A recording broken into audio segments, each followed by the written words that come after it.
జాన్కంపేట్ గ్రామ శివారులో గల ప్రసిద్ధ లక్ష్మీ నరసింహస్వామి ఆలయ బ్రహ్మోత్సవాలు వైభవంగా కొనసాగుతున్నాయి. బ్రహ్మోత్సవాలలో 8వ రోజు మాఘ పౌర్ణమిని పురస్కరించుకుని నిర్వహించిన రథోత్సవాన్ని తిలకించేందుకు జిల్లా నలుమూలల నుండి భక్తులు అధిక సంఖ్యలో తరలి రావడంతో ఆలయ ప్రాంగణం భక్తులతో కిటకిటలాడింది. ఎడపల్లి మండలం జానకంపేట్ గ్రామ శివారులో గల శ్రీ లక్ష్మీ నరసింహస్వామి ఆలయ బ్రహ్మోత్సవాలలో భాగంగా బుధవారం సాయంత్రం స్వామివారి రథోత్సవ కార్యక్రమం కన్నుల పండుగగా కొనసాగింది. ఆలయంలోని మూల విరాట్టులైనటువంటి లక్ష్మీ సమేత నరసింహస్వామి వారి విగ్రహ స్వరూపులకు ఉదయం నుండే భక్తులు ప్రత్యేక పూజా కార్యక్రమాలు నిర్వహించగా ఆలయ నిర్వాహకుల ఆధ్వర్యంలో సాయంత్రం ఆలయ ప్రాంగణంలో నిర్వహించిన రథోత్సవం అట్టహాసంగా సాగింది.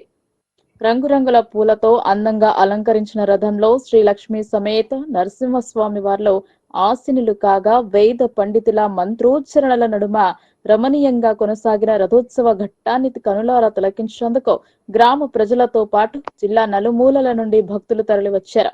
రథం పగ్గాలను చేతబట్టిన యువకులు భక్తులు గోవింద నామస్మరణతో రథాన్ని ముందుకు కదిలించారు. అనంతరం లక్ష్మీ సమేత నరసింహస్వామి వారికి పల్లకి సేవ నిర్వహించారు. ఎన్నో ఏళ్ల చరిత్ర కలిగిన స్వామివారి రథానికి భక్తులు ప్రత్యేక పూజలు నిర్వహించారు.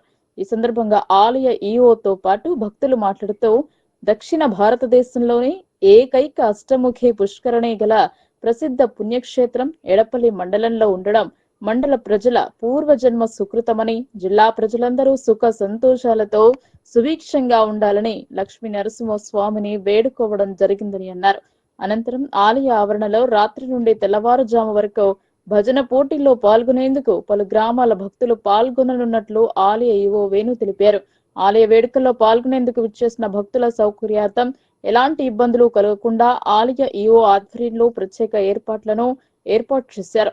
బ్రహ్మోత్సవాలలో భాగంగా ఆలయం వద్ద ఎలాంటి అవాంఛనీయ సంఘటనలు చోటు చేసుకోకుండా Bodhan ACP Srinivas, rural CI Vijayababu, SI Vamsi Krishnareddy police బందోబస్తు ఏర్పాట్లను పర్యవేక్షించారు. రథోత్సవాన్ని పురస్కరించుకుని పురం అబ్బన్న అనే భక్తులకు అన్నదాన కార్యక్రమం ఏర్పాటు చేశారు. ఆలయ బ్రహ్మోత్సవాలలో భాగంగా గురువారం చక్ర తీర్థం కొనసాగనుందని, సాయంత్రం కుస్తీ పోటీలు సైతం నిర్వహించడం జరుగుతుందని ఆలయ ఈవో వేణు తెలియజేశారు. చక్ర తీర్థం రోజున ఆలయంలో భక్తులకు వితరణ చేసే ప్రసాద కార్యక్రమానికి నిజామాబాద్ జిల్లా వాస్తవ్యులు మిర్యాల్కర్ భగత్ ఆర్థిక సహాయం అందించినట్లు ఈఓ తెలిపారు. అత్యంత వైభవంగా జరుపుకుంటున్నాము. అయితే మేము భూభూకు వంశస్థులమైనటువంటి లక్ష్మీ కాంతయ్య జోషి గారి యొక్క మణుమణికి మాట్లాడుతున్నారు, రాజేష్ శర్మ మాట్లాడుతున్నాడు. అయితే ఇది ఈ జానకంపేట క్షేత్రమందు శ్రీ లక్ష్మీ సమేతుడై నృసింహస్వామి వారు నాభి అందు శాలిగ్రామైనటువంటి శిలాన్ని పెట్టుకొని వెలసి ఉన్నారు. అంతేకాకుండా ఈ మాఘశుద్ధ పౌర్ణమి నాడు స్వామివారిది అత్యంత వైభవోపేతంగా శ్రీ స్వామివారి యొక్క రథయాత్ర జరుపుకుంటున్నాము. ఇది గత 800 సంవత్సరాల నుంచి కూడా నిర్విరామంగా నిర్విఘ్నంగా అత్యంత వైభవోపేతంగా జరుగుతున్నది.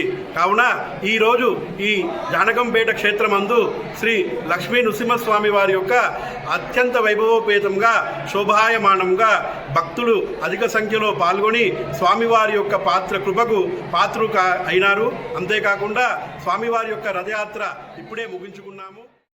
రాధాకృష్ణ గౌడ్, జానకంపేట లక్ష్మీ నరసింహస్వామి దేవస్థానం గత 800 సంవత్సరాల నుంచి ఇదే రకంగా జాతర కార్యక్రమాలు నడుస్తూనే ఉన్నాయి. ఇక్కడ చక్కెర తీర్థము, కుస్తీ పోటీలు, అట్లాగే దక్షిణ భారతదేశంలో సెకండ్ అని చెప్పేసి ఇక్కడ అష్టముఖ కోనేరు ఉంది. ఈ కోనేరుకు వచ్చినటువంటి భక్తులు ఎల్లవేళలా ఏమి కోరుకున్నా అది జరుగుతుంది ఇక్కడ.